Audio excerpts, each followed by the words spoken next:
एक बार की बात है। एक गांव में एक किसान अपने दुखों से बहुत दुखी था।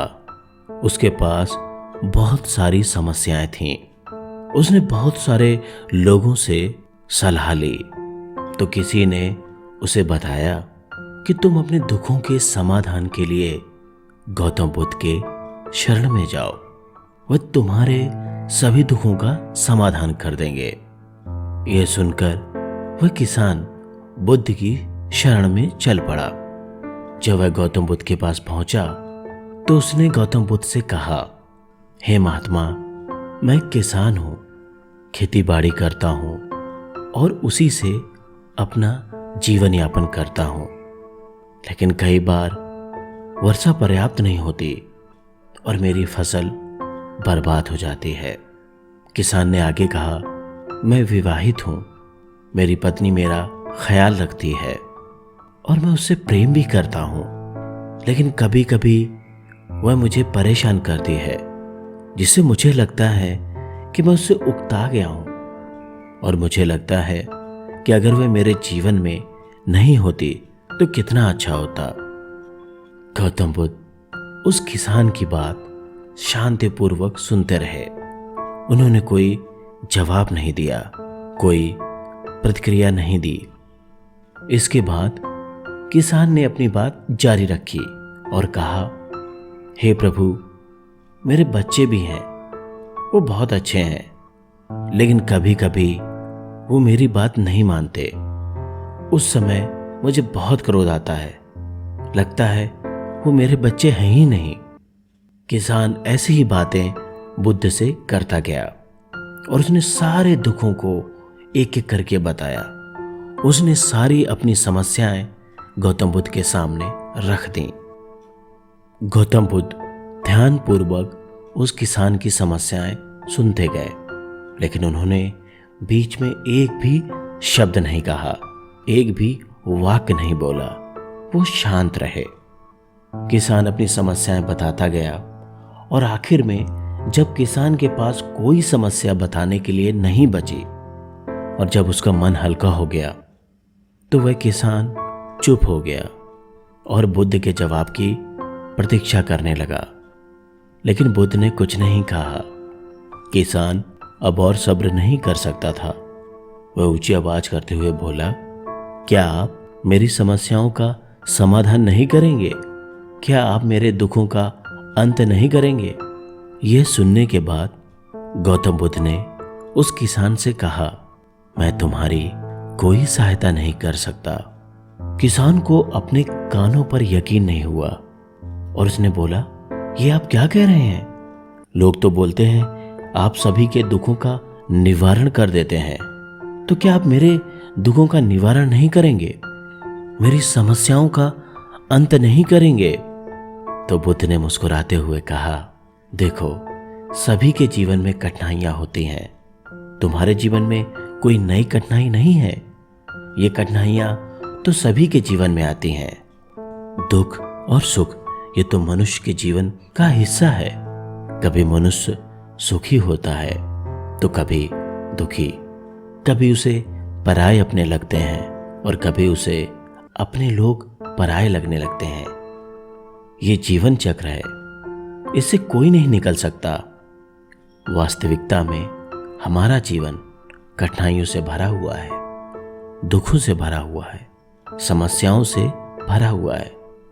मेरा, तुम्हारा और सभी लोगों का जीवन समस्याओं से ग्रसित है। इसलिए मैं इन समस्याओं का समाधान नहीं कर सकता हूं। इसके बाद गौतम बुद्ध ने आगे कहा, यदि तुम किसी एक समस्या का उपाय कर भी लो तो उसके स्थान पर एक नई समस्या खड़ी हो जाएगी। यही जीवन का अटल सत्य है।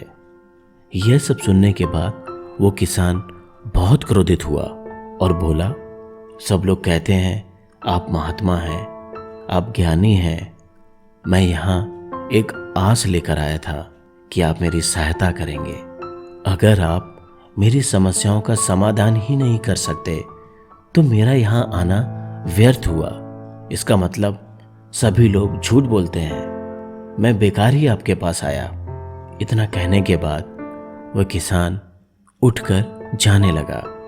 तभी बुद्ध ने उससे मुस्कुराकर कहा, मैं तुम्हारी इन समस्याओं का समाधान तो नहीं कर सकता, लेकिन हाँ, मैं तुम्हारी एक दूसरी समस्या का समाधान जरूर कर सकता हूं।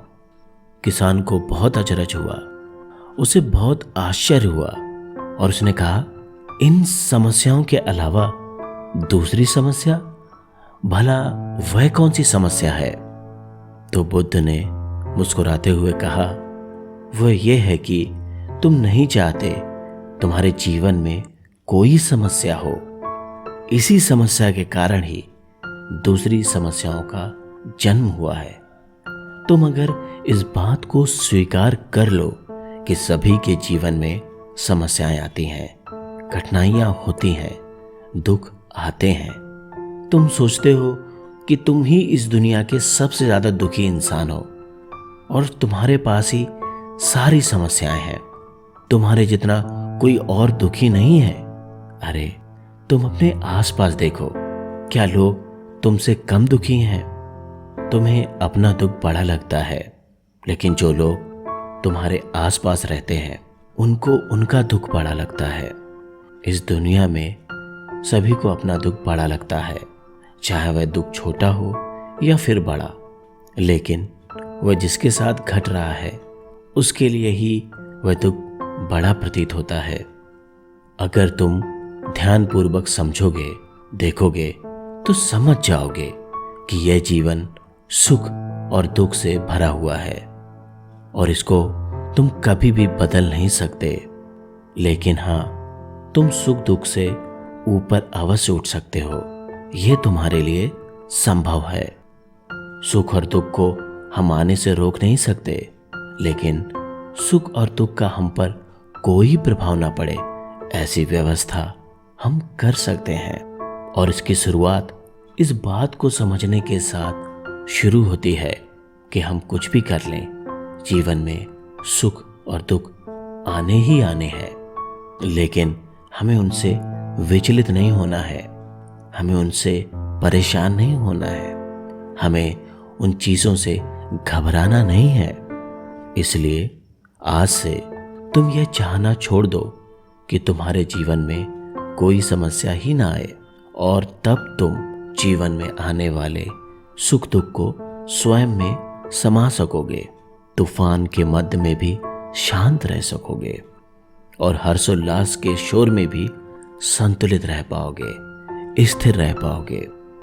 यह सब सुनने के बाद वह किसान बुद्ध के चरणों में गिर पड़ा, क्योंकि वह समझ चुका था कि अब उसे क्या करना है। दोस्तों, आपने देखा इस कहानी में भगवान बुद्ध द्वारा कही गई बातें हमें दुख से घबराने या सुख में अत्यंत उत्साहित होने की जगह एक संतुलित जीवन जीने का संदेश देती हैं। तो दोस्तों, मिलता हूं फिर आपसे फिर किसी नई कहानी या किसी नए टॉपिक के साथ। तब तक के लिए हंसते रहिए, मुस्कुराते रहिए और खुद पर भरोसा रखिए, because all things are possible if you believe. धन्यवाद।